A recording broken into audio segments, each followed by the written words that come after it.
সাধারণ সম্পাদক মাহমুদুর রহমানের মুক্তির দাবিতে আজকের এই বিক্ষোভ সমাবেশের সমাপনী কথা রাখছেন মাহমুদুর রহমান মুক্তি পরিষদের সম্মানিত আহ্বায়ক মোহাম্মদ সুলাইমান। প্রতীক, বাংলাদেশের সার্বভৌমত্বের প্রতীক, ফ্যাসিবাদী বিরোধী আন্দোলনের অগ্রসৈনিক মাহমুদুর রহমানকে একজন সিনিয়র সিটিজেন হিসেবে তাকে আজকে অ্যারেস্ট করে নেওয়া আশ্চর্যজনক হয়েছি। আমরা নাগরিক কমিটির পক্ষ থেকে এখানে এসেছি একজন বাংলাদেশের সচেতন নাগরিক হিসেবে কথা বলতে চাই। মাহমুদুর রহমানকে জেলে দিনকে বিলম্বিত করা হয়, আবর্জনতাকে নিয়ে আমরা তার জেলের চালা করে মুক্ত করবো ইনশাআল্লাহ। মাহমুদুর রহমান এক অবিসংগঠিত নেতা, তিনি কোনো দলের নন, তিনি কোনো ব্যক্তির নন, তিনি কোনো গোষ্ঠীর নন, তিনি একমাত্র বাংলাদেশপন্থী রাজনীতিবিদ, বাংলাদেশপন্থী সাংবাদিক। বাংলাদেশপন্থী বলতে যদি কাউকে বোঝায় যে মাহমুদুর রহমানকে বোঝাতে হবে। এই মাহমুদুর রহমানকে অনতিবিলম্বে ছাড়তে হবে, তা না হলে ছাত্র জনতাকে সামনে নিয়ে আমরা সামনের দিকে আরো বেশি আন্দোলনকে বেগবান করবো। সাংবাদিক ভাইয়েরা, প্রিয় সহকর্মী ভাইয়েরাও একটা কথা নাগরিক কমিটির পক্ষ থেকে বলতে চাই। নাগরিক কমিটির একটা বন্দোবস্ত কথা বলা হয়, সে বন্দোবস্ত হচ্ছে রাজনৈতিক বন্দোবস্ত।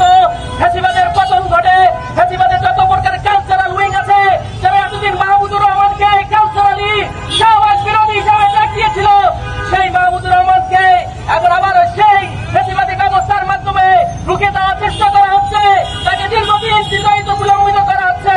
আমরা জানাই নাগরিক পক্ষ থেকে কনসার্ন জানাচ্ছি, তাকে অনতি বিলম্বে উইদিন 3 days 4 days এর মধ্যে তাকে রিটার্ন করতে হবে আমাদের সমাজে। বাংলাদেশের মানুষ তার কথা শুনতে চায়, তার লেখনী আবারও পড়তে চায়। তা না হলে আমরা আবার আন্দোলনে যাব, মাহমুদুর রহমানকে মুক্ত করে থাকবো ইনশাআল্লাহ।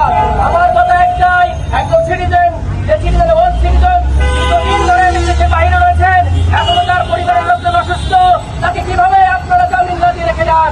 স্পেশাল ভাবে যদি খালেদা জিয়াকে দেওয়া হয়, অবশ্যই বেগম খালেদাদের মতো করে মাহমুদুর রহমানকেও তাকে স্পেশাল ভাবে এই জাতীয়তাবাদী ব্যবস্থা থেকে খালাস দেওয়া দরকার ছিল। আর এই মামলাটা মনে রাখতে হবে, কিভাবে তিনি টার্কি থেকে, কিভাবে তিনি বাংলাদেশ থেকে সচিবালয়ের জয়কে অপহরণ করে আমেরিকাতে। এটা একটা হাস্যকর মামলা, এই মামলায় তাকে রাখাটা একটা হাস্যকর ব্যবস্থার সামিল। আমরা চাই এই দিক আজকে যারা ক্ষমতায় রয়েছেন, এই অনুষ্ঠানের মধ্যে আমাদের আহ্বান থাকবে, অনতি বিলম্বে বিষয় হস্তক্ষেপে মাহমুদুর রহমানকে দ্রুত মুক্তিদান করতে হবে। জনাব ডক্টর মাহমুদুর রহমানকে জেলে পাঠানোর মধ্য দিয়ে মূলত ফ্যাসিবাদী হাসিনার মিথ্যাচার এবং ফ্যাসিবাদী আচরণের এক প্রকার নৈতিক বৈধতা পেল। সংগ্রামী সাথী ও বন্ধুরা,